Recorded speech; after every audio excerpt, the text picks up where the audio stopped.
19th century, is here to talk to you about the horror genre of literature. Well, if you've read my most famous work, The Raven, then you know exactly why. For the rest of you, however, I shall explain. Now, Poe, let's not be an attention swine. I have plenty to share with the youth as well. Dare I ask why you are dressed up so ridiculously? Come now, Poe. How can you not recognize the most famous horror character of all time, Dracula? The fact that I was dead by your second birthday might answer that question. Quite. And anyway, I do not speak of horror in the sense of these fictional monsters and so-called scary images.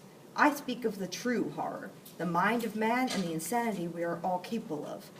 But you see, horror is not limited to one definition, something both you and the children need to understand. The devil do you mean? It's Dracula, not the devil. I mean, explain. You are aware words can have multiple definitions, my good man. Of course. Well, the term horror fits into this category. After all, to be horrified by something has multiple connotations, as everyone has different fears.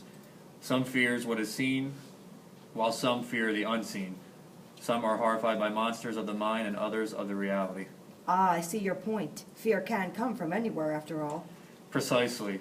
You see, I focus on the fear of the unnatural, people or things that can be seen by appearance or deed as an unsettling sight.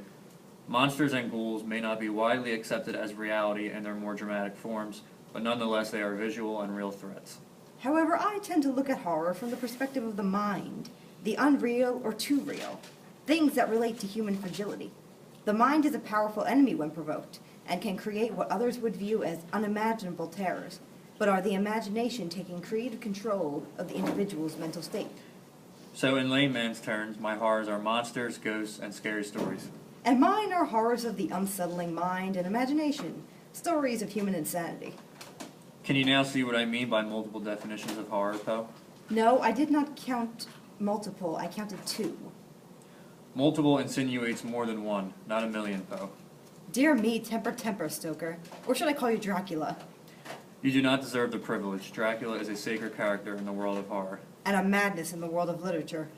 No, you think of Frankenstein. Ah, Frankenstein was the doctor, not the monster. I think I care about as much as the modern world does in that regard, which means I could not possibly care less. Well, any closing thoughts on horror? Indeed. Horror takes many forms in literature, whether a monster terrorizing a town, or a man descending into madness, or the true terror of a conversation with Edgar Allan Poe.